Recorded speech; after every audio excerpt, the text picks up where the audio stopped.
Hello, this is Lisa Lee and welcome to this week's enrichment reading. We are working with the energy of Hermes, which is interesting in retrograde, but it's almost like a time for reevaluation about how we communicate. It's in Leo too, how we show up, how we communicate. And there's something here that is like I'm picking at the threads of something. And so we're going to go into the Akashic records. We're going to pull out some files and we're going to work with Hermes and look at almost like a reevaluation, because there's some sort of moment here that is like a before and after, a major shift, that everything looks different, and now we're reorienting around something.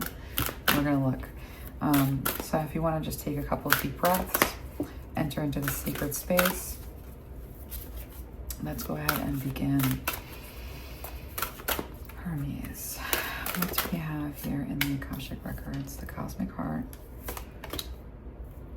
the celestial rose of Ma, the hand of Fatima, and the cloak of Christ.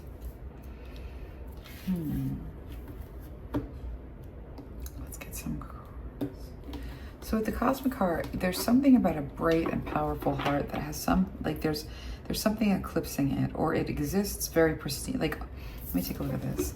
So the heart of Ma, or the celestial rose of Ma, and I'm also thinking sort of heart, there is a vitality and a power and a passion here that seems to be in, like, I see something like encapsulated. And so we're going to take a look at what it would mean for you to connect with your higher self almost. And connecting with our higher selves can somehow be, so it can often kind of seem a little bit trite, and it's not at all. It's one of the most profound things that you can do. A lot of times when I sit down at my table, what I'll do is I will connect to the version of myself that is infinite at the farthest reaches at the farthest reaches of my capacity.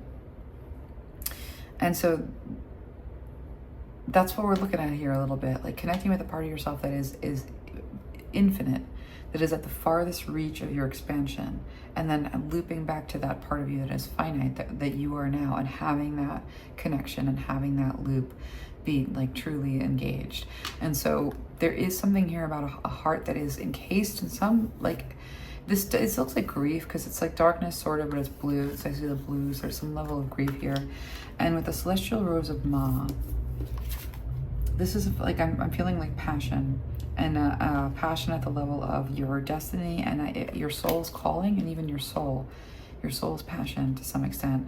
And so connecting with this version of yourself in the cloak of Christ, our guides kind of want us on Hermes, like, you know, this is an interesting energy with Hermes. I'm hearing it's crucial for you at this time. And Hermes is saying, you know, I'm the messenger, you know, I'm the messenger of the gods. Like there's an aspect here of like the collective of messengers. And so this cloak of Christ, you're protected. You're protected. And that's important because there is this sort of like, there's something here that feels a little bit threatening. But the protection is there. And so to kind of step into that protection when you are moving into whatever this is. Okay, let's get some cards. Let's get more cards. Let's take a look and see where this is taking us.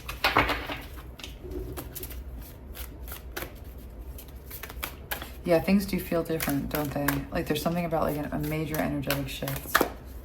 And things have been shifting and things have been changing. People have been sorting, and a lot of us are sorted into places like, you know, wherever we like, Hermes wants to say, wherever you were, there's been a sorting. Wherever you find yourself, like you may or may not be in alignment, like with put it this way, there's been a major sorting. I'm seeing that. There's been a major sorting, and there are adjustments to be made, and you might find yourself in a position where you feel like you have to make adjustments, or whatever you were doing is no longer working.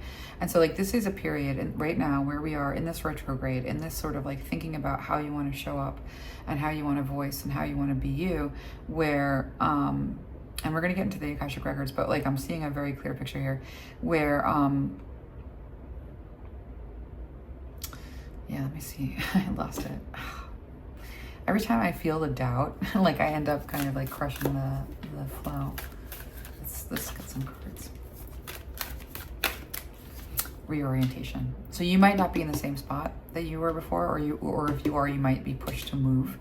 and you might be dealing with things, especially this Mercury in retrograde period, where things have like sorted out, like people have been sorted away from other people, and situations have sorted in one way or another, and like everyone's alignment and what they thought was their alignment, there's just a major shift that's going on.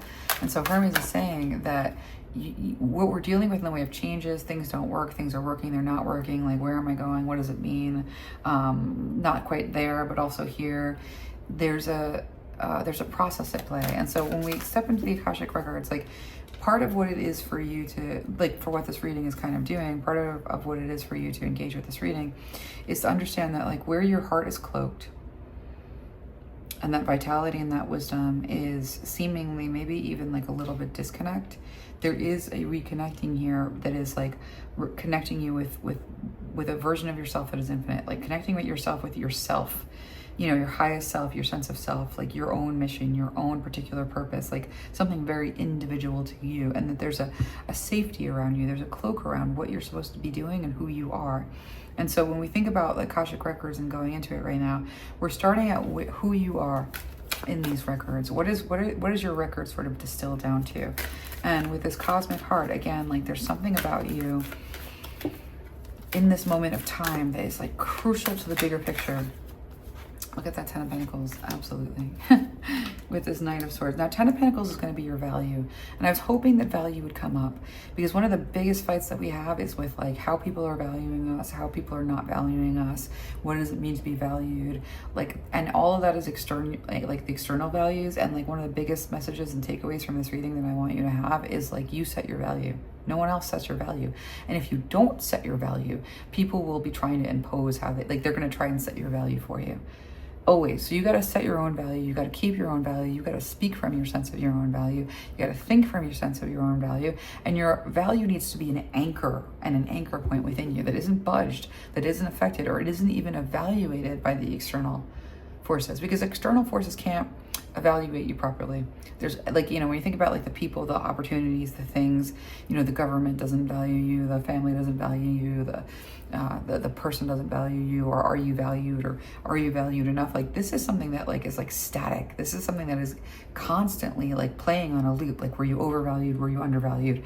Like, was the exchange right? Was the exchange wrong? Like, how do you get the exchange right? Like, you know, how do you, like this is a lot. But when you set your own value, I am this valuable, my presence is worth what, you know, my voice is worth what, my wisdom is worth what. When you set your own value, that's part of that is knowing yourself. And part of that is like really like plugging into your own lineage, your own values, looking in the mirror and seeing what you love about yourself, and like nothing else matters. And anybody else's voice on what you are, who you are, how you show up, like they can't possibly see you clearly. They can't possibly see you clearly. They can't possibly see you clearer than you see yourself.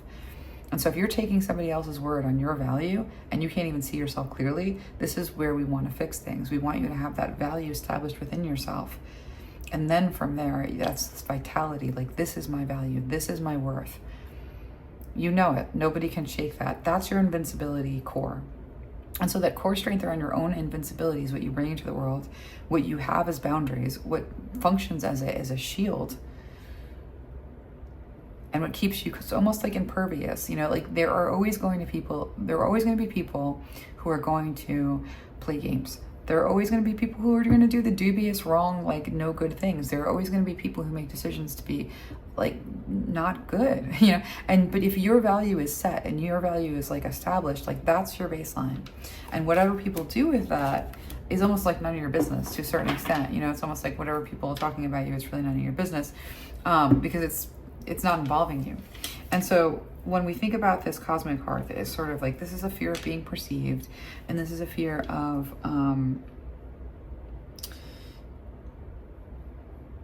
your own, like I feel like feeling fragile, like a fear of what it means to feel fragile, a fear of what it means to feel vulnerable, a fear of what it means to have circumstances and situations in your life where you thought that you made a bad decision, where you were driven by like a force of your own intuition, and you feel like because it didn't work out that somehow your intuition is no good. But there is this, like, I've been talking to friends about this week, but there is this aspect here of like Trojan horses, or a Trojan horse, you know. And so Trojan horse, Mercury in retrograde, I find it so hard to communicate through this. Like, there's no two ways. But like even channeling, it's like blue at my mouth. The Trojan horse is often something that pushes you in the right direction, but doesn't, if you want the most beautiful, amazing house or dress, or I'm trying to think of something that, like if you want to attain something and you go at it with all of your heart and that ends up not being the thing, that doesn't mean it's the wrong direction. It means that there was a detour, that there was a reason for that direction, and then there's something that was supposed to get you oh so far, and then where it stops you short, where those doors close, that's supposed to pivot you in a new direction. And so it's almost like the way that the game is played, especially insofar as inspiration and desire is concerned with your guides, is they show you the road, but they don't give you the banquet. The outcome is never the vision. And so the vision is going to be your compass, and then the circumstances are going to be the directions that you're given on how to get to that place that you are drawn to. But that place that you are drawn to is going to change. And so this is where all of that, addiction to certainty and that control, even at the level of ruminating about what other people think about you, ruminating about what other people are going to do or not do with you, like all of that ends up being in the way. And so when we go into the Akashic Records and we see who you are, the Ten of Pentacles, there's no question of your worth and your value. And your worth and your value does not diminish someone else's worth and their value. And someone else's value and worth does not diminish you. And so worth and value has nothing to do with comparison whatsoever, and everything to do with knowing yourself, and in knowing yourself, having set the value on your own, and having that set value have no input coming from anywhere else but you, because you are the only judge and the only jury and the only person who can see you from inside your own life. And so that is a point of power, that is a point of pride, and that is a point of connection with the version of yourself that is infinite, that required all the lessons and all of the directions and the false directions and the right directions and everything else in the way of the zigzag life experience. Your highest self required this lifetime and all the lessons therein. And so there's no hating your life and I hate my life and it's so unfair. Because what we're looking at here with the Cloak of Christ, you're completely protected in what you're supposed to be and who you are supposed to be and what you're supposed to do. And your value is already set, Ten of Pentacles.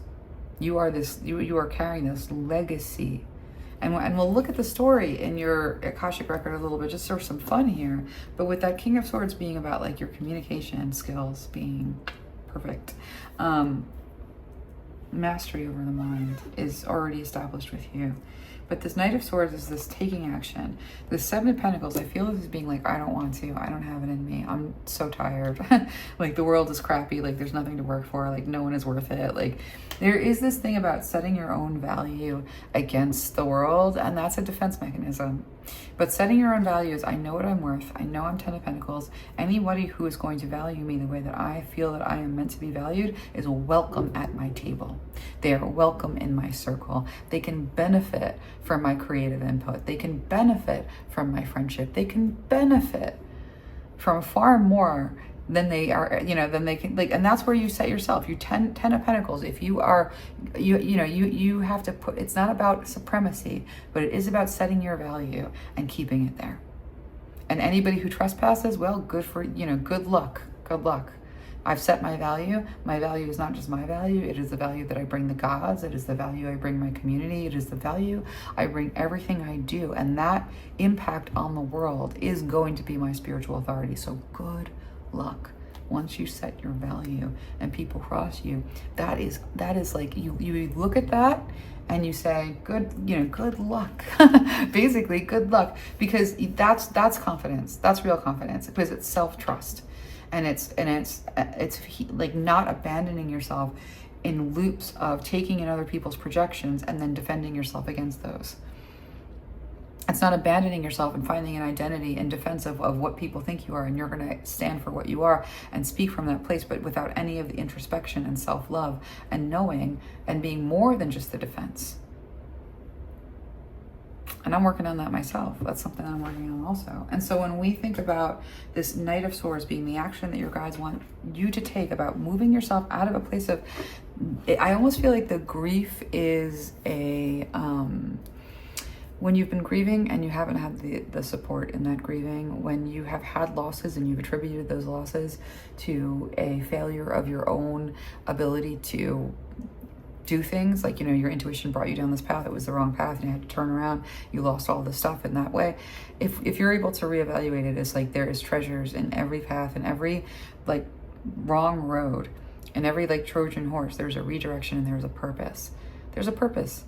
And part of that is faith. You know, if you don't feel like there's a purpose and that's where your faith is at, that's a different place than what this reading is relaying and showing. And what is like the belief at the base of this reading is that there is a purpose and there is a place. I don't see it any other way. And I speak from that place. And so when we take this action, Spirit is saying there's something about grief. And I'm seeing Mercury will be retrograde for it. Like there's something about Mercury being retrograde and almost doing an inventory on the way that we have been presenting ourselves, speaking from ourselves, and like thinking about ourselves and communication and who we are. And Hermes is saying, how much of you was about managing grief? How much of what you've been doing is managing grief? And finding ways to manage grief, you know, working with managing grief. And then in all of that management of the grief, also in some ways trying to defend whatever is left of that core. And with this cosmic heart being about moving out of the grief, because I'm seeing the grief as being like these bumper, when you see bowling, the bumper lanes in bowling, the grief is keeping you sort of like insulated. It's got, I see like a padding around you, like almost like a soft padding. And so there's something about that grief being the thing that feels safe for your heart. And then outside of that grief being something that doesn't feel that safe for your heart. But the problem there is there's a lot of clarity, but there's actually a lack of passion. And there's a disconnect from passion, because there is a feeling like all things passionate are not for you in some way or another, or there's been some kind of a problem with identity and passion or opportunity and passion. And so with the Seven Pentacles being about like the hard work that needs to be done, about reigniting that passion for life, reigniting that hope and that desire, it's going to be about connecting to this hand of Fatima. But it's also, and by the way, like that hand of Fatima is like connecting to your highest self, the version of yourself that does have all power and is in control and is able to reach down into your life and do things that will bring you on the right path and will take care of you. Will it look the way that is most comfortable? No, it never does. It's going to look like a lot of ambitions that lead you only so far and then redirect you, and then only so far and then redirect you. And we think about the god Hermes, we're thinking about a god that this is very much the way that they work, because they have to inspire you to go in that direction in some way. And what they have available to inspire you with is limited, because it's what you have in your purview. And so if the inspiration is the gas that goes in the car, and then getting in the car is having a plan to make that inspiration happen, but there are all sorts of twists and turns in the road that lead you somewhere else, that's the map. That's the GPS. And you have to trust that GPS. And you have to also trust where that GPS leads you more than you trust your expectation, because your expectation is the gas. It's not even really related to the destination. And to trust that is to not have to be so certain and not be on guard all the time. What if this person hurts me? What if that? What if this? Like that is going to get in the way. That's going to take you out of your heart. And you only have to defend yourself like that if you don't feel like you are covered, if you don't feel like you're protected. And the only reason that you would feel like you're not protected is if things don't go your way.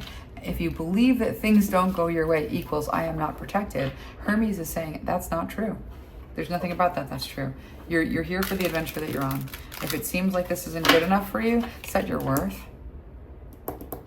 Because if you think that your life is not good enough for you, it's because you're valuing your life based on other things outside of yourself and the opinions that they've given you about yourself, and the opinions that they've given you about your opportunities, and the opinions that you have internalized about your place. And so it's part of like the invincibility that is necessary here is you got to set your own value. And what that looks like is work. It's work. And what it looks like is connecting to your highest self. Not connecting to 100 different things, not looking for inspiration outside of yourself and 100 different people, not being obsessed with stuff that has not, like Hermes was saying to me, like, your mind is in, and where you put your mind and where you invest your mind and where you invest your time. It has to be like cornerstoned at you. You have to be the foundation that everything is sort of moving from, and not chasing and not trying to do something and then like look and see what happens and feel like that like the reactions that people have. Like, and I say this in terms of relationships. Going into any relationships and like opening up your heart and speaking and sharing and doing and expecting that people are going to do the right thing by you, and when they do or they don't, you recoil, because you don't want to be mistreated, and you don't want to be, seen like undervalued or dehumanized by someone's activities.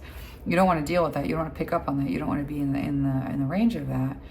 But that person's dealings and their stuff, it's nothing to do with you. And so there's no reason why you shouldn't show up because of what they're doing, because they're setting your value for you. And then you're going back into the house and saying, well, that was my value. I'm not gonna go out only to be devalued again. But the bottom line is your value is set by you, and nobody can set your value, and you don't let anybody set your value. And so when you go out and you show up and people don't value you, you're right, it doesn't matter. It doesn't matter what they do with you. You're still you're working with the gods. You're a child of the gods. In one way or another, to be the spiritual is to take on the handle of a spiritual person, is also to take on the relationship of, it's a spiritual relationship. It's a relationship with spirituality and the forces of spirituality. It's not a trend. It's not a look. It's not an aesthetic.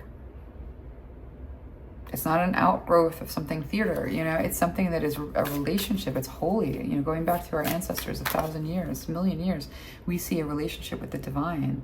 And what it means to communicate from that place is spirituality. We communicate from the place of our relationship with the divine. That is spirituality. Spirituality is not anything else than communicating from our relationship with the divine, of our relationship to the divine, bearing witness to our relationship with the divine. It is a relationship with the divine. If it is not a relationship with the divine, it's an aesthetic. It's something you wear like a robe. And so when we think about your value and your worth, that comes in with a relationship to yourself, your highest self. That's a relationship to the divine. And that relationship has nothing to do with anyone else, and nobody else can weigh in on that. And there's nothing that you can do, produce, make, create, put into the world that's going to set that value. There's nothing that you can do, horrible, no good, terrible, bad you, that is going to make you less worthy of that connection to the divine. It is simply the version of yourself that is infinite at the most expansive place of consciousness, connected to the version of yourself that is finite, that is experiencing its own forming. That's your relationship with the divine. That's your relationship with God. And so spirituality isn't anything other than that. And if it is anything other than that, then that's trouble.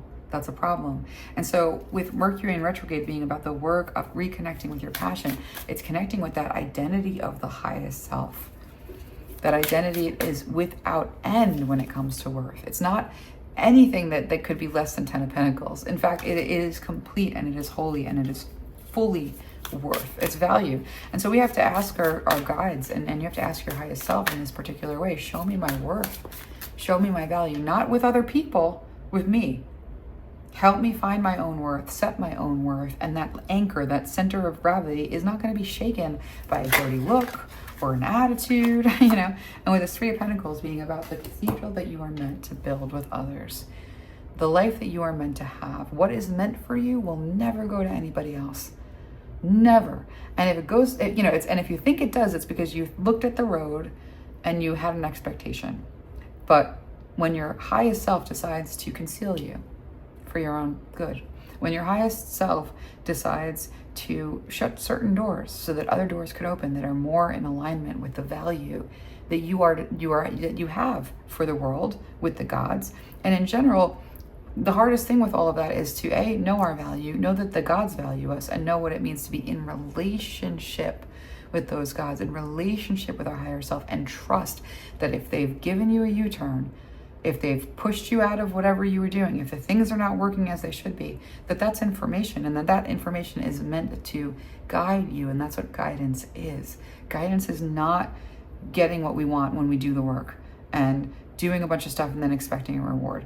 Guidance is oftentimes getting somewhere we didn't want to be and feeling that we have to be there even though we don't want to be there, but knowing that our highest self feels that we need to be there. And then we can trust that it's not so much on our shoulders, that if we do it right or we do it wrong, we are either blessed or damned. You know, if our intuition gets us somewhere that wasn't expected and it's no good, that somehow we are, you know, cursed by God and nobody loves us. Like, none of that, ever.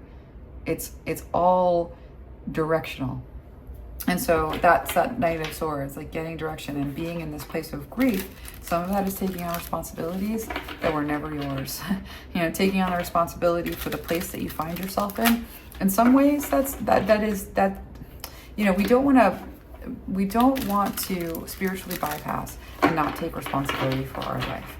But we do want to know that wherever we are is where we're meant to be, because we got there. And this is what our maturity level led us to. And what it means to reach further is to often be pushed out of those comfort zones, follow the directions, you know, not, you know, dig in and become stubborn and this is mine and I'm not gonna, you know, I can't have a different thing, or I can't have another influence, or I can't change, you know, the stuff that we do, we become really rigid. And all of that rigidity and all of that inability to allow the information and allow the redirections to direct us, it's going to be trust that, like, if it doesn't look the way we want it to, that there's something bigger at play, as long as we're not self-abandoning, as long as we set our own value, as long as we stand by that own value. And that's not tyranny, making other people value you the way you want to be valued, forcing other people to see you the way you want to be seen. It's simply the anchor, the center of gravity, that no matter what someone looks at you with or does with you or tries to do with you, that doesn't affect your self-worth, doesn't affect your confidence, and doesn't affect what it means for you to show up. Because you have a right to show up in fullness, and nothing about the outside world and what they have to, you know, point in your direction should be able to alter that. And that's really this Ten of Wands kind of breaking point that we're seeing with what it means to sort of be in a world that does not value human life, that does not value people, that only values garbage. To be born into a world with such a disgusting, horrible value system on what, and that teaches us how to be pretty much rancid to each other in a lot of ways. I mean, let's just be honest about, like, the interpersonal social engineering. Like, we can go on and on and on and, like, break it down into socioeconomic, you know, spirit, you know, so all the stuff, all the things, all the blind people, all of the idiots, all of the horror shows, like, all of that is this Ten of Wands. And it's like, how are you going to find your own value in a world that refuses to value you? Because the whole value system is this disgusting garbage. Well, Hanged Man, you're going to have a different perspective. You know, part of this tower here, and this is a tower. Let's see what's going on. Let's see what these cards are. The Hierophant is, again, the structure, and the Nine of Wands is going to be up in your head, fighting with the way things are. Up in your head, fighting with the world that we're in, the way that it's structured, the government, they don't value human life, they're killing everyone, they're destroying the environment. Look at the ugliness, like, you know, all the fake people out here hurting other people with, like, you know, oh my gosh, it's so bad. Some of the stuff you don't even want to look at because all the misrepresentation does, in fact, harm people, right? And so when we think about what it is to be in this Hierophant, this structure, this government, this church, this horrible devaluing system.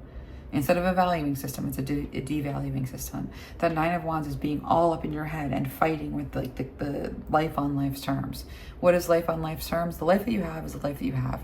And taking life on life's terms is not sitting there and saying, I should have this other life. This should be my other opportunity. If that one would have done the right thing there, this was supposed to be what we were doing. I have this expectation. I built on this. Like, you know, all that stuff is just not it. That's up in your head. Fighting with the structure of things, fighting with life on life's terms, instead of saying, this is what life dealt me for a reason. I've either been included or left out. I've either been accepted or I've been rejected. I've either been given the rite of passage or I have been rerouted another way. And none of that stuff has anything to do with my worth. And I'm going to take life on life's terms. I'm going to listen to what I'm hearing. I'm going to make decisions based on what I'm hearing related to what I know is my established worth that nobody can shake, because it has nothing to do with what you produce. It has nothing to do with what you fail at. It has everything to do with an intrinsic, your value to the gods, your value to God, very particularly the God that you are. The version of yourself that is infinite, that is already ascended at its maximum expansion of consciousness, connected back to your finite developing self. That is, and then being able to take that and speak from that place, from that voice. That's spirituality. That's your relationship with the divine. That relationship with the divine is the most important thing. Everything else is not supposed to be having anything to do with your worth. Nothing else denotes your worth. And so when we see this hangman is stuck in the position that we're in, we see the Tower card being like, this is no foundation to stand on. We see the Two of Wands being the path that we're meant to take. We see this Eight of Swords being, this is a blinded spot and a stuck in your head spot. Let me move this a little bit. And a stuck in your head spot. And this devil here is enslaved by it, right? And so here's an interesting loop. And I want to talk about this because this Hand of Fatima card that I'm looking at here, there. Yeah.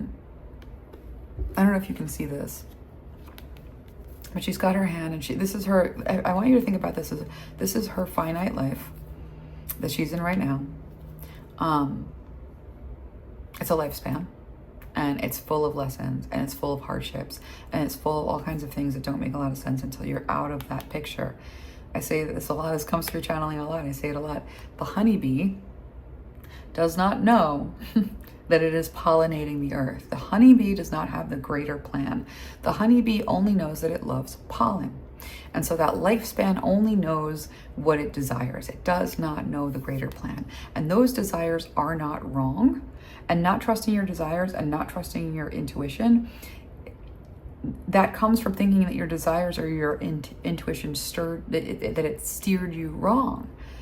And connection with your highest self, the version of you that is infinite, that has already lived this life, needed those lessons and doesn't feel like you were steered wrong. And that might be hard to hear because of expectations that you have about what life should be based on behavior, but that's not the game that we're in. And spirituality is connecting with that higher self and being on that roller coaster and laughing and screaming with fun instead of laughing and screaming, I'm gonna die, I'm gonna die, I'm gonna die. It's the same ride. The only difference is one ride, you believe you're gonna die the whole time and it's nothing but torture. And the other ride, you know that this is not it. You know that there's more than this and that this is just the ride. And because it's just a ride, you have faith that the track is not going to send you into the sky and crash you into the tree, but the track is going to lead you safely where you came from with a whole experience. And so the roller coaster is the same roller coaster, but the experience of the roller coaster changes drastically. And I was going to say dramatically. Dramatically. It changes dramatically based on whether you have a faith that the car is going to, that the track is going to take you where you're supposed to go, or no faith whatsoever, and you think that, anything can happen. It's random, right? That's the difference, though. And so that connection with your higher self, there's no guarantees that you're going to have the quality of life that you expect. There's no guarantees there. There's a guarantee that you're going to have the life that you're meant to have. Because time as an infinite concept means that it happened before, it's going to happen again, and you're on a loop of what it means to expand, meaning this is probably not the first or the last time you're going to go through this lifespan.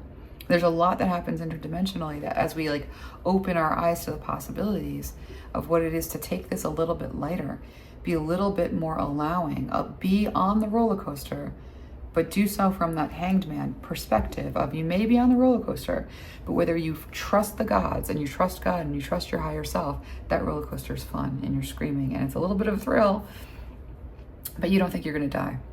You think that there's something in charge that knows what the track is, that the track is well laid, and that the track is constructed to allow you to move through this unharmed.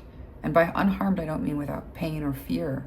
I just mean that you'll get where you're supposed to go and that it's going to be okay and that this is all part of a bigger picture. So that's a point of faith.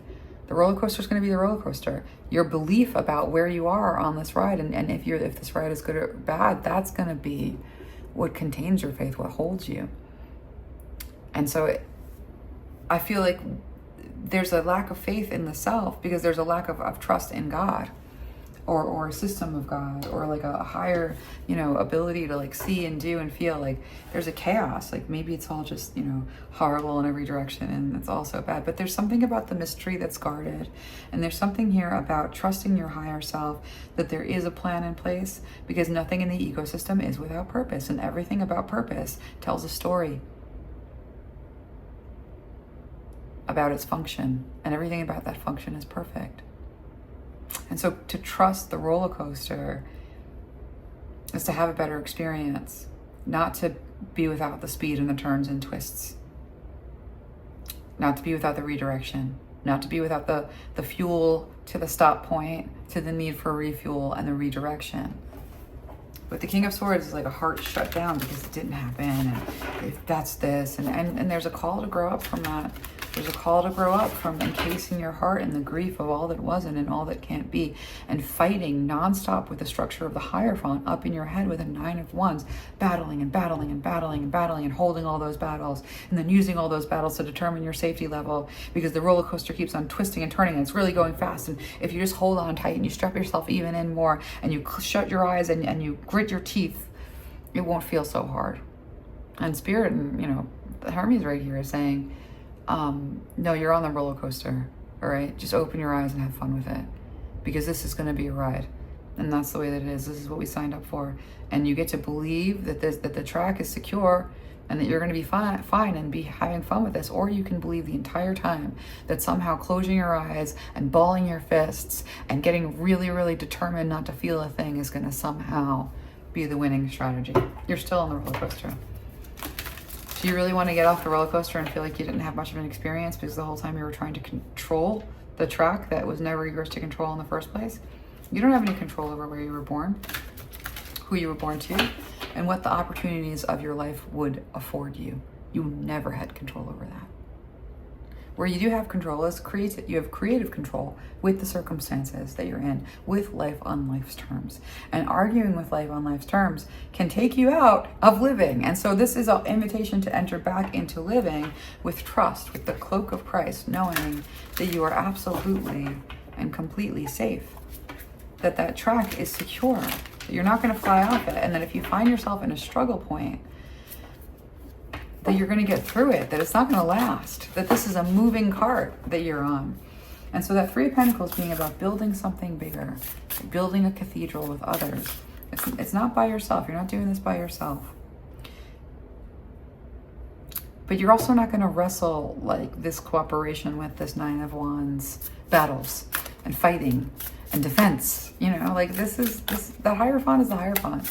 The structures that are there are the structures that are there. You be you, your value intact. Nothing can mess with that. Nothing can influence that. If people look at you and they don't see your value, what a loss for them.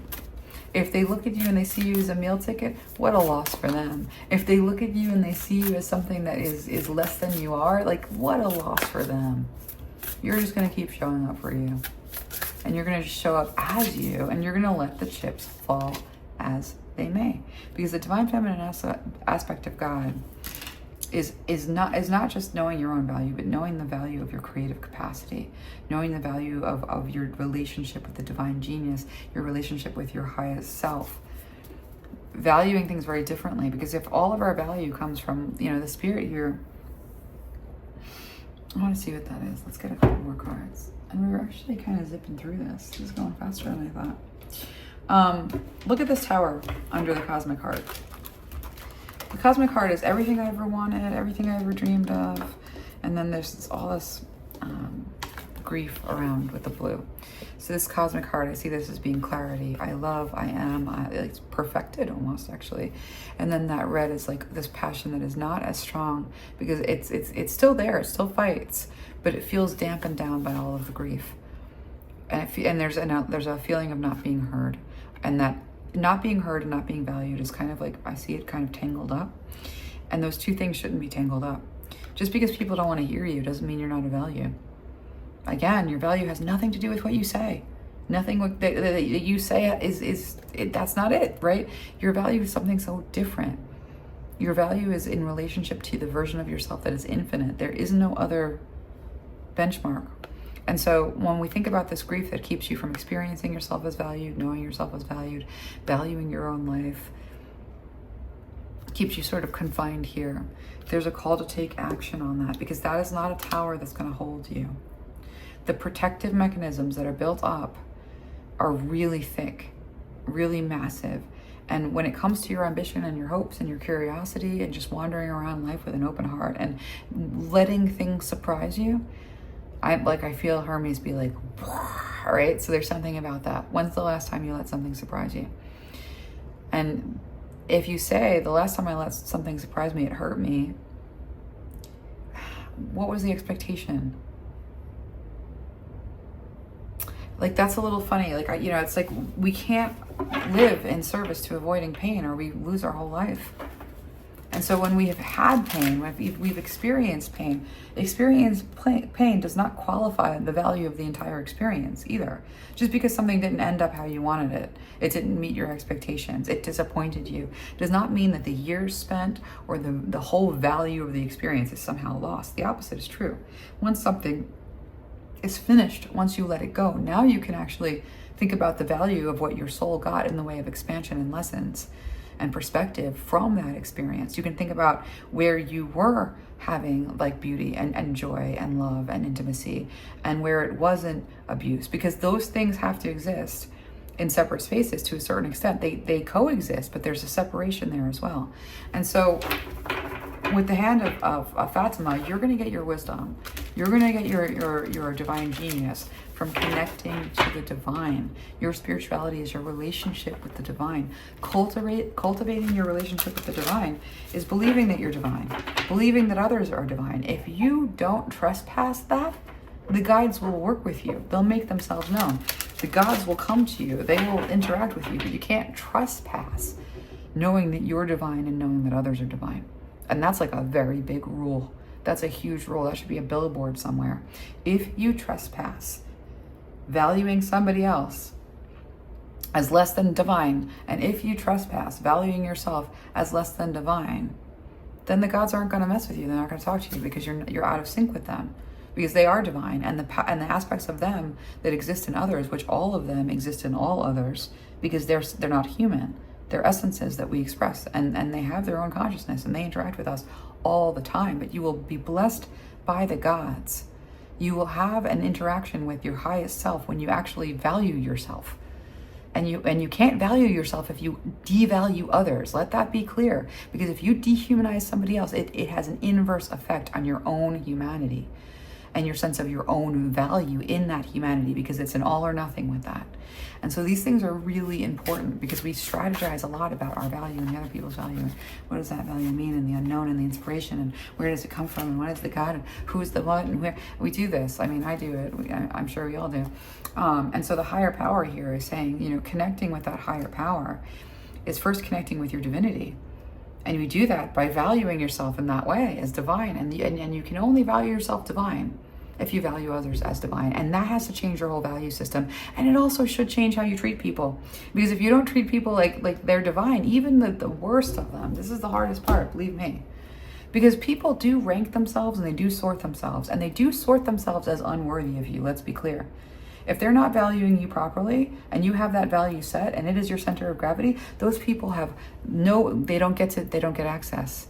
They don't get access, they don't get the fruit, they don't get the nectar. What you give them is a fraction of what you are, anytime. Even when it comes to like nurturing and like being married to someone for a million years, like it's still a fraction of what you are. And you know what it is? Like I'm almost seeing somebody have a marriage breakup, and in that marriage breakup, what is that? I'm seeing something here.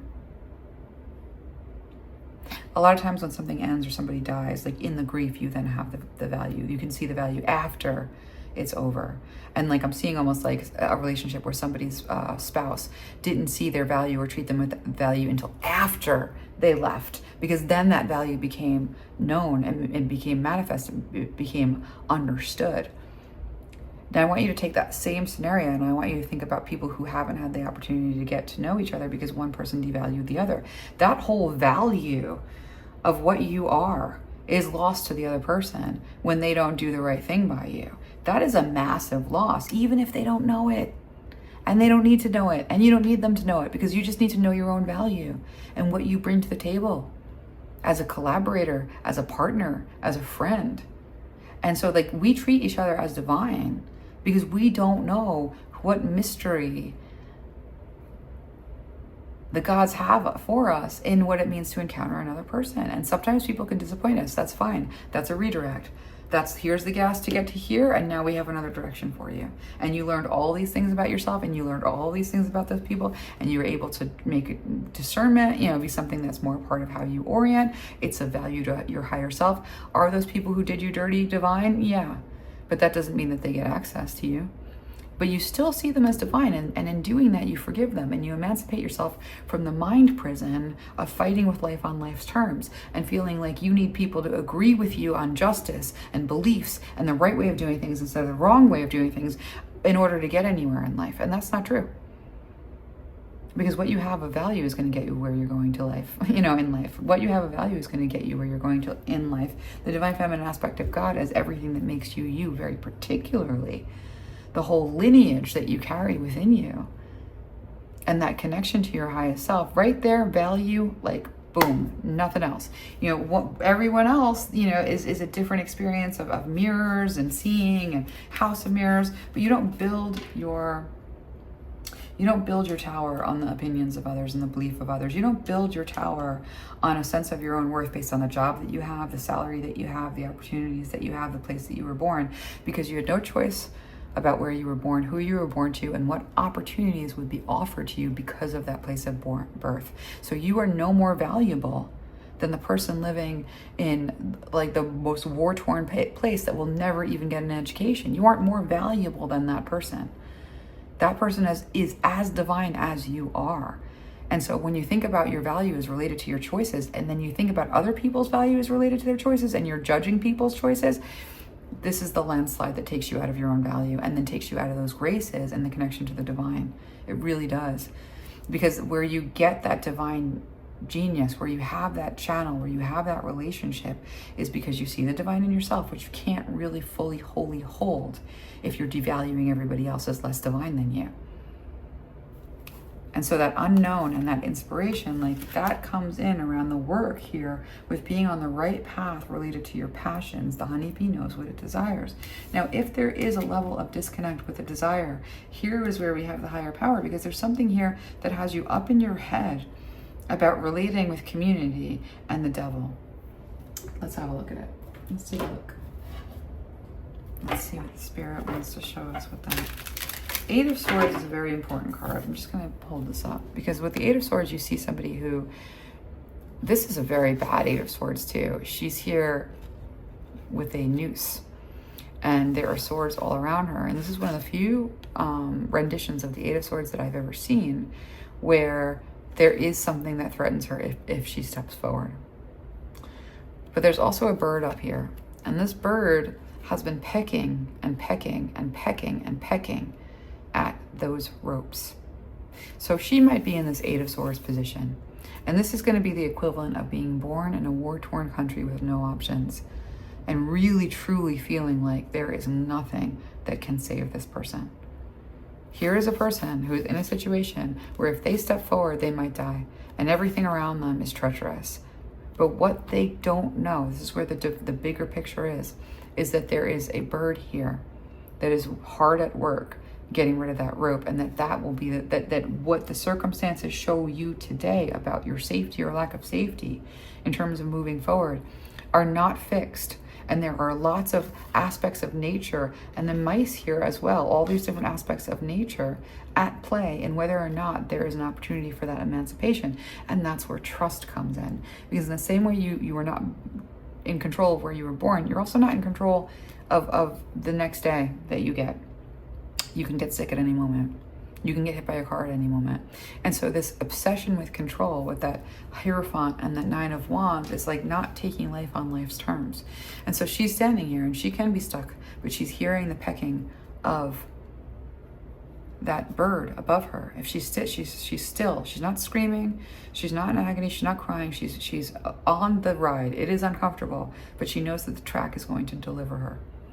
She might be on a roller coaster of fear and trepidation, but she knows that that track can hold. And so she's calm, she's listening, and she hears peck, peck, peck, peck, peck, peck, peck, peck, peck. And she feels something with the rope. And so then she starts to tug at it, and she feels that it's not as fixed as she thought it was. And she might be stuck for now, but with enough effort, with the Seven of Pentacles, with enough work and stillness and concentration and connecting with her highest self, who then has an ability to influence this bird and make that rope drop. And so when that rope drops, then she has to still set foot forward, not knowing whether or not there's going to be a sword. And so there is a lot here, a lot of treacherous stuff that comes with letting people in, talking to people, giving people anything. You know, relationships are full of treacherous things and treacherous experiences. But those treacherous experiences don't necessarily mean that we did something wrong, that we were supposed to do something different, that we had control that we didn't have. What those treacherous experiences were supposed to offer us is our own sense of our own invincibility, because our highest self does not leave us high and dry, and that we trust the track. Our highest self knows our value, and our value has nothing to do with the circumstances that we find ourselves in. And so our value isn't affected by those circumstances. And so now we're having a different experience of this roller coaster, and we're getting closer to being able to laugh and scream and reach out and hold our friend's hand and like, woo, it's a hill. You know what I mean? Like, oh my gosh, you know, when is this going to be over? Soon. Like, okay, like we'll get through it. That higher power and that belief in that higher power, that trust fall, is almost the only option that isn't torture. And making that decision is less about taking on somebody else's story and more about connecting with the divine in yourself. Connecting with that value, having that value, bringing that value in the world, seeing that divinity in everyone else, but also being able to make judgments on whether or not they are valuing you at the level that you value yourself at. And that is going to be, they either get the key to enter your sphere of influence, or they are barred forever. And it's the same with the gods. You know, when we have that relationship with divinity, you know, where we have a relationship with the gods, that divinity in ourselves, like, you know, if we are going to, like that's something that we invest in, that's something that we work on. And so that second house of assets, what you're worth, what you're going to be worth, what your opportunities are, who's going to take care of you, who's not going to take care of you, your possessions, your finance, your talent, your values, like your worthiness, your 10 of Pentacles worthiness is a fact. You know, it's a bottom line. And again, it has nothing to do with behavior or opportunities or lack thereof, decisions or good decisions or bad. The value is set. Knowing that value is knowing that you are divine. Knowing that you are divine is knowing that somebody else is divine. Having that sense of divinity does not do anything other than emancipate you from having to police the fairness of others in order to feel safe in the world. Knowing your value is like, this is how you determine whether or not somebody gets access or not. That's it. That's all that is. Knowing your value and having that value set means that nobody else can influence your value. And how they treat you based on how they're valuing you doesn't make them less of a person or less valuable, but it does disqualify them from you and from access to you. And this and that's like opportunities in life as well. And so when we think about living a good life, there's this enslaving force of the devil that is here to set your value for you and keep you from really connecting to people and put you in a position where other people have to be trustworthy in order for you to show up. And that's a prison, because other people are in different roads, they're having different experiences, they can't value you properly, you can't see what they're doing, so you can't judge whether their behavior indicates 1, 2, or 3, or 4, or 5 other things about, none of it. You know, all of that is this prison in your mind where you're not taking life on life's terms. Take life on life's terms. It has nothing to do with your value. Take life on your life's terms. Now you can be strategic, because this is not going to hurt you, because you know who you are, you know what your value is. And when someone disappoints that, all it is revoked access. And it's not even about a condemnation. It's not even about policing them. It's not even trying to bring them to your level. It's not getting them to try and see you as you want to be seen. It's being impervious to whatever they're doing. It doesn't even matter what they're doing. It has nothing to do with you. Your assets, your talents, your worthiness, it's already set. And so what this idealist here is, this is like perfectionist, and this is also cooperative, balanced, harmonious. That there's work to be done on this over here, because like that people pleasing stuff, the aesthetic stuff, you know, any kind of manipulation stuff is gonna trip you up. You don't need to manipulate the situation or be in control of the situation. You don't even need to like draw up a map of like where you are versus where they are and what you think about it, and, you know, self-aggrandize. Like, you literally pay attention to you. Pay attention to you. Pay attention to your connection to the divine. know that others are divine. Because like, this is the tricky part, because like we have this weird paradox here where it's really important for you to know that when people don't value you properly, the only thing that is a thin veil that shows you transparently where they are disconnected from the divine. That's it. They're not connected to the divine. If they were connected to the divine, they would see you the way the divine sees you. They would value you properly. If they are disconnected from the divine, they are driven by other forces, and you revoke access and you don't give access. Are you rigid? No. Do you expect that people are going to disconnect and reconnect and be in different places and always kind of be doing something? Yes. If someone took you down a bad road, is it because you gave your power away and there's no hope and oh my gosh, what am I going to do? You didn't choose where you were born. You don't choose the slip and slide and fall into a situation where you're, have a bad thing happen either. But that bad thing tells you something. It gives you a lesson. It offers you an opportunity to change. It redirects you, and then you keep going, and that's on your path, and that's being on your path, and that's movement on your path. So when people don't value you properly, you reject them.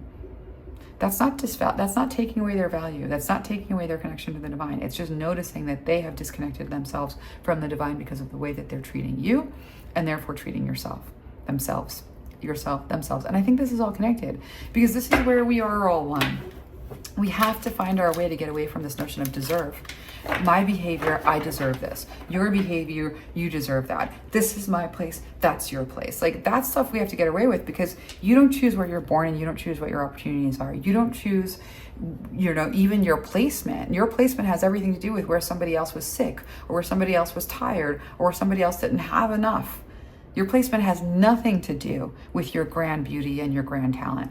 And once you understand that, you don't have to do anything other than trust.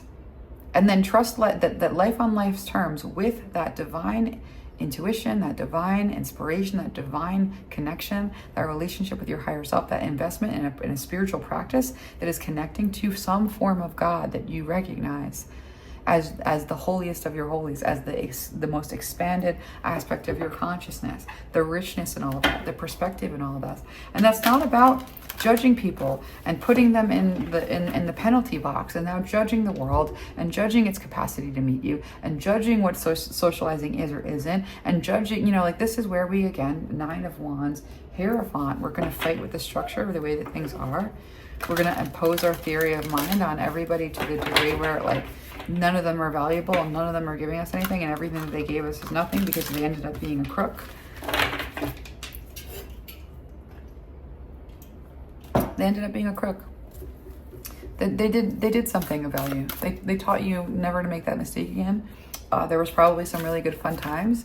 You can value that the divine in them is working on them from wherever they are, and that has nothing to do with you. And then you can revert back to the sense of your own value and your own purpose and your own plan. And you can invest in your passions, and you can work on the things that you care about and your special interests. And you can spend time investing in the people who do value you, who do get access. And then that's going to be a different experience of the world. And it's not you up in your head having an argument with the way that things are every minute of every day, shutting yourself down under this 9 of Wands, arguments. We're going to just step into your worth. And so your Akashic record, we have this thing going on where whatever foundation you built, it's not holding, not the way you want it to. And so the action that you're going to take is to know that you're on the right path. This isn't the foundation. It's not holding. This is not forever. The roller coaster moves.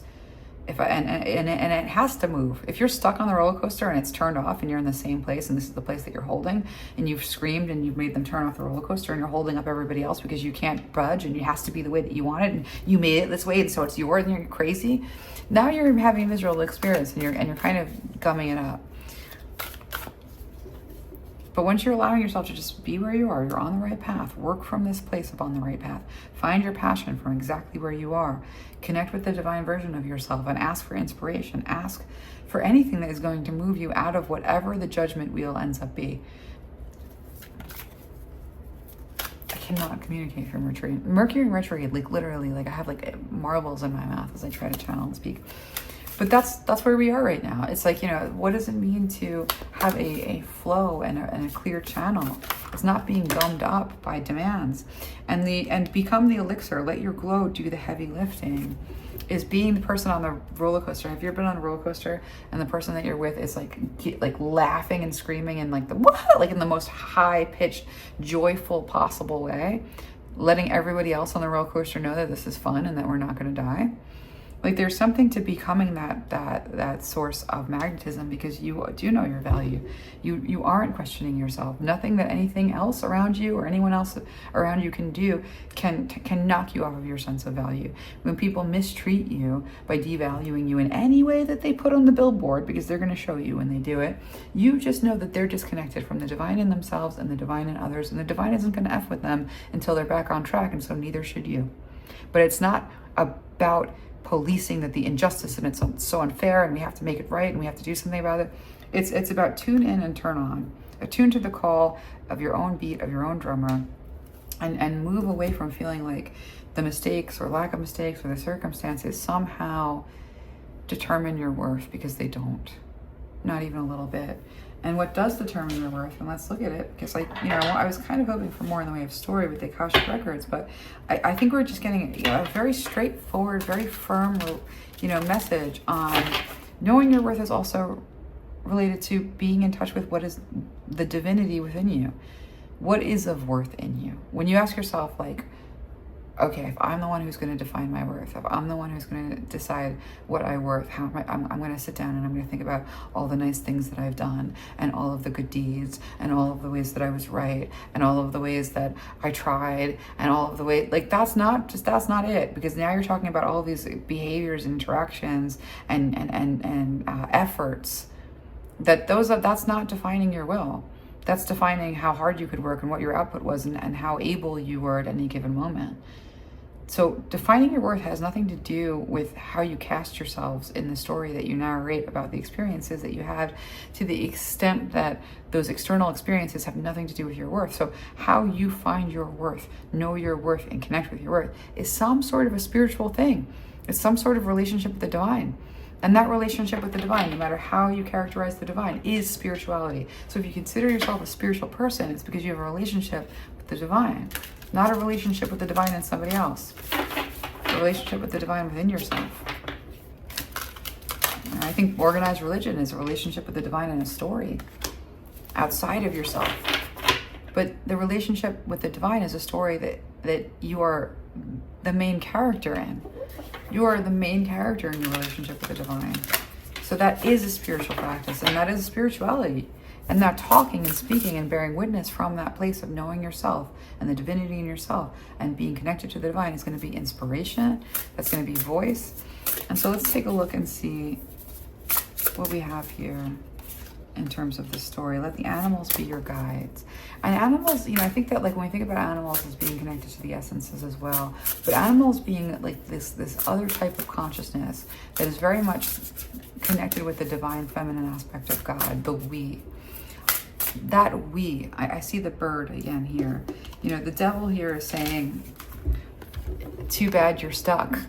You can't control the people around you and they're all evil, right? The devil is saying, too bad you're stuck. You're tied up because the world is evil and now it's just terrible, crappy, no good life. Blah, ha, ha, ha. Like, you're stuck. Like, that's what the devil says here. Now, what Hermes is saying, what Spirit is saying, is you're not stuck at all. There's nature here with this bird. And that bird is influenced by the mother. And when you are with the mother and you are invested in that relationship with the divine, when you're connected to the version of yourself as infinite, and when you're moved into the part of yourself that is finite in lifespan,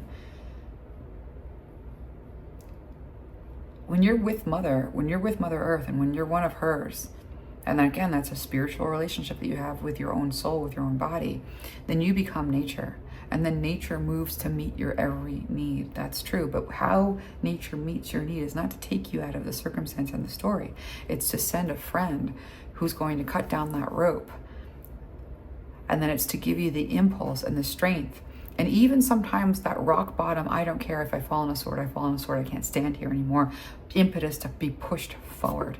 And there might even be some tension on that rope, but the rope is is thin strips that once you move, it breaks. And so a lot of times what we believe about the circumstances based on what we can perceive is not even all the whole picture that the whole picture is. And so the devil may say the whole picture is that there's nothing that you can do, you're screwed. But the reality is the force of nature that knows you, loves you, and gave you life in purpose is at work in your favor in relationship to you being in alignment with that purpose.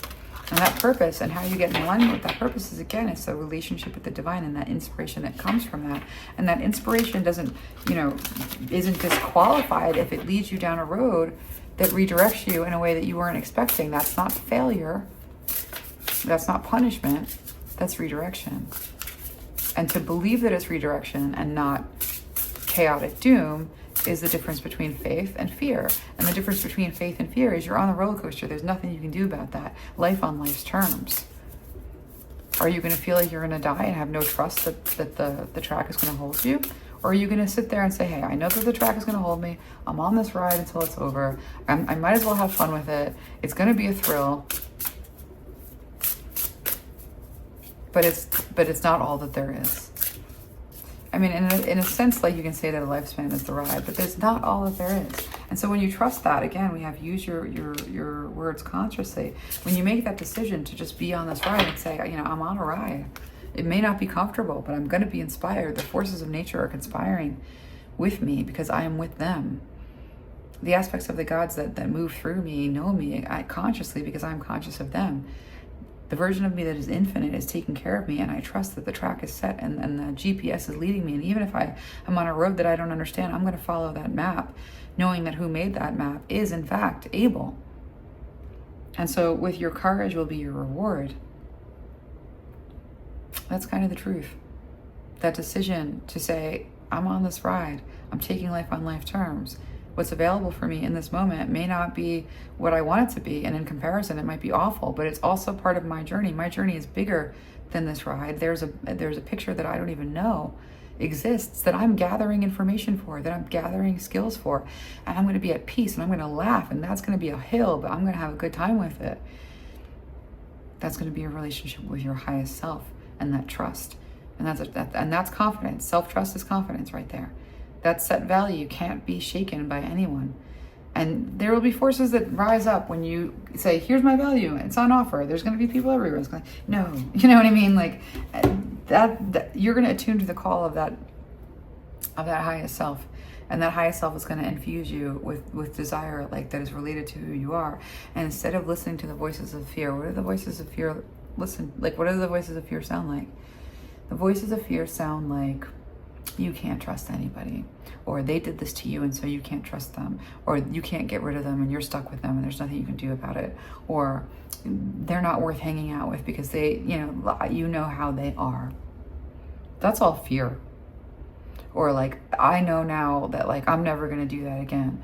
Now, every time someone screws you over, you're going to get discernment. You're not going to do it the same way again. You're not going to give as much as you did before. You're going to curate what you offer. You're going to make sure that what you are delivering, is going to serve you. If it doesn't serve, there's all sorts of stuff that we learn about how to manage our power, how to manage what we have.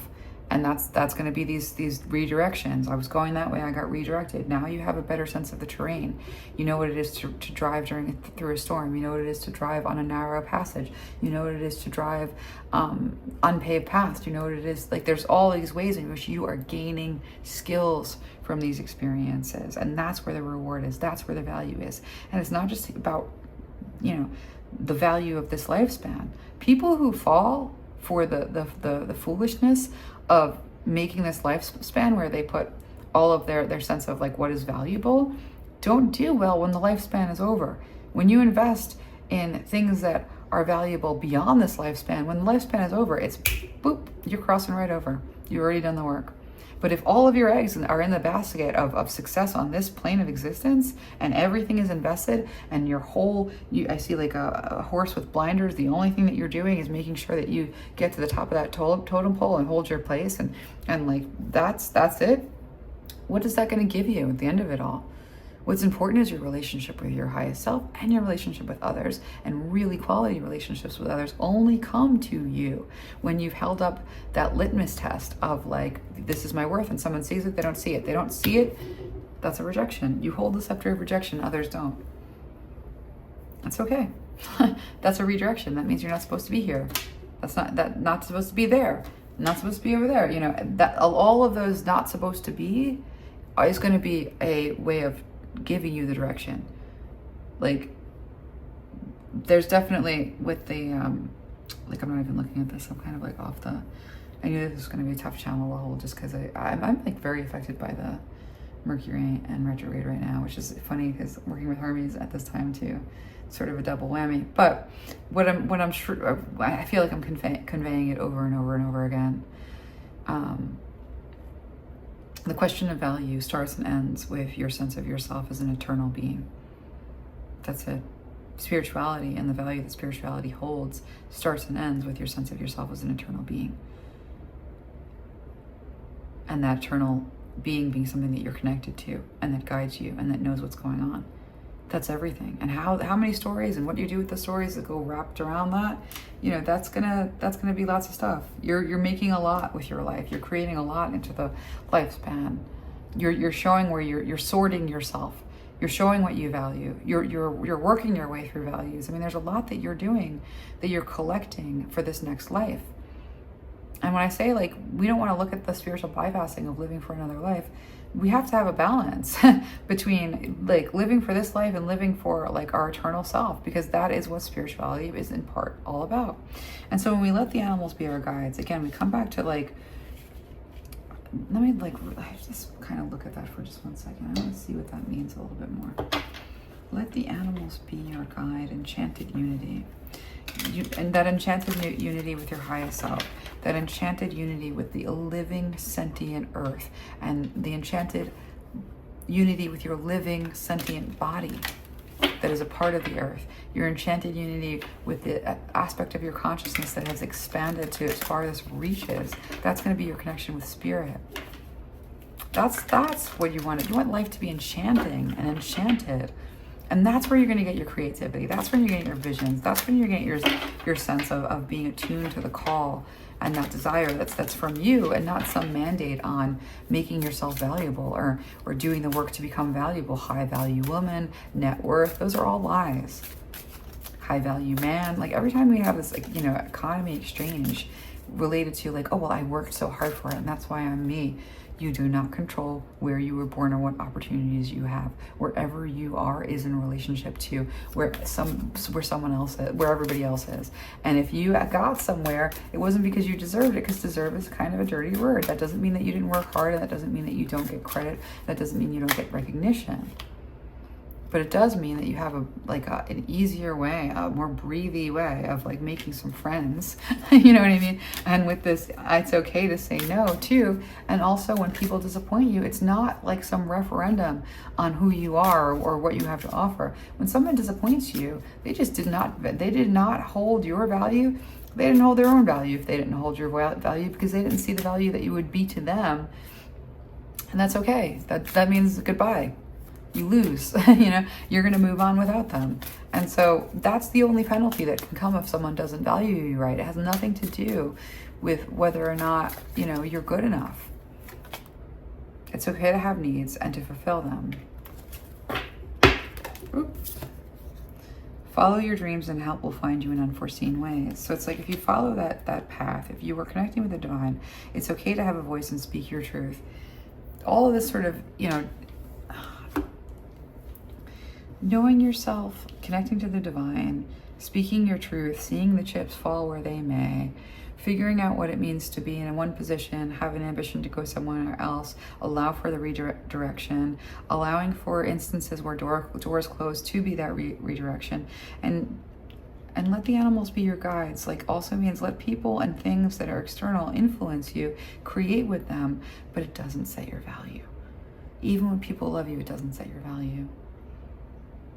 Enchantment. We've got enchanted unity and enchantment twice. So when you are enchanted with spirit, enchanted with soul, enchanted with everything around you, the divine in yourself and the divine in others, you can make some friends. And you can also put up boundaries. Both of those things are true. But you will do so in an enchanted state. You'll be on the roller coaster, laughing your deep belly laughs. And that enchantment will slip into your words. Use your words consciously. When you are an enchanted person, your words are enchanting. If you want enchanting words, be an enchanted person. And with the hand of fire, stoke your inner flame. That's going to be that passion, not being encapsulated in grief stories about things that did you wrong and the way that they weren't valuing you and how little value you may or may not have based on the behaviors of the people around you and even the government around you. Instead, what you're going to do is be enchanted. And anything that is taking you out of like the enchantment of what it is to be alive, the body, the soul, the spirit, the highest self, the inspiration, the voice that comes from that enchantment and that enchanting way of looking at life and that passionate resolve around following desire and feeling entitled to it and feeling like it'll be available because you have needs, and when you fulfill them, you're operating in your purpose. Having all of that be part of what the journey is, and speaking your truth and communicating the journey. That's it. That's sort of like everything. And as far as whether or not people are going to appreciate it, your courage will be rewarded.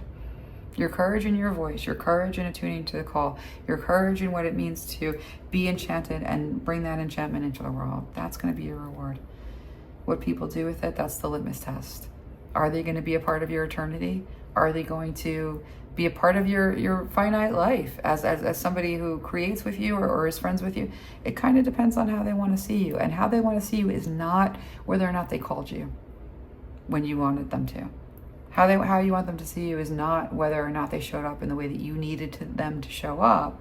Because that, you can communicate that and see where that goes. But again, it's never about your worth. And so it should never be disappointment at the level of, this is like, you know what I mean? There's something here about lightening up, allowing this stuff to sort of wash off of you, establishing your 10 of Pentacles value and your 10 of Pentacles worth as like a set point that can't be moved. And then allowing that to also be something that is your discernment meter on whether or not people are supposed to be in your life or not. And never let any of that and any of the opportunities or lack of opportunities mess with your self-worth. And that's how we have confidence right there. And so with that, we're gonna leave it there. I hope you're having a decent time of things. It's weird. It's like a heavy Mercury in retrograde. It's a heavy one. And so feel free to comment kind of how that is working out for you and what that feels like for you. It's always good to kind of be on the same page. I think everybody's feeling it just a little bit. And so with that, we're gonna end the reading, sending you lots of love. And I'll see you again soon.